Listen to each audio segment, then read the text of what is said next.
एक साधक का प्रश्न, क्या भूत होते हैं?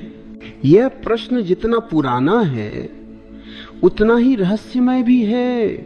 मनुष्य के भीतर डर का एक कोना है जहां से यह प्रश्न बार बार सिर उठाता है।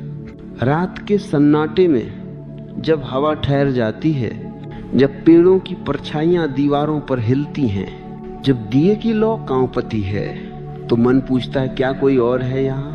और शायद वहां कोई नहीं होता सिवाय तुम्हारे अपने डर के। लोग कहते हैं भूत वो हैं जो मरने के बाद भी यहाँ रहते हैं, लेकिन मैंने पूछा क्या तुम जीते हुए यहाँ रहते हो?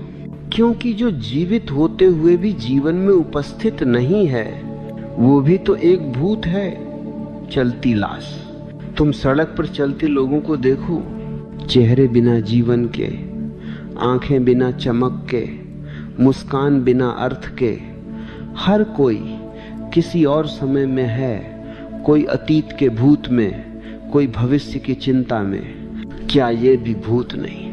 भूत बाहर नहीं, मन के भीतर रहते हैं। तुम्हारा क्रोध, तुम्हारी वासना, तुम्हारा लोभ, ये सब तुम्हारे ही भीतर के भूत हैं। और मजे की बात यह है कि तुम उनसे भाग नहीं सकते, क्योंकि जहां भी जाओगे ये तुम्हारे साथ जाएंगे। एक बार एक शिष्य ने मुझसे पूछा, मुझे रात को डर लगता है, कोई छाया मेरे कमरे में चलती है।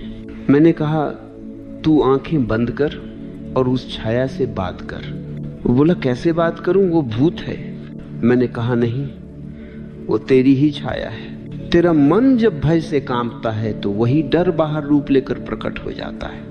मन बड़ा चालाक है, जिस चीज को देख नहीं सकता उसे कल्पना में बना लेता है, जो समझ नहीं सकता उसे भूत नाम दे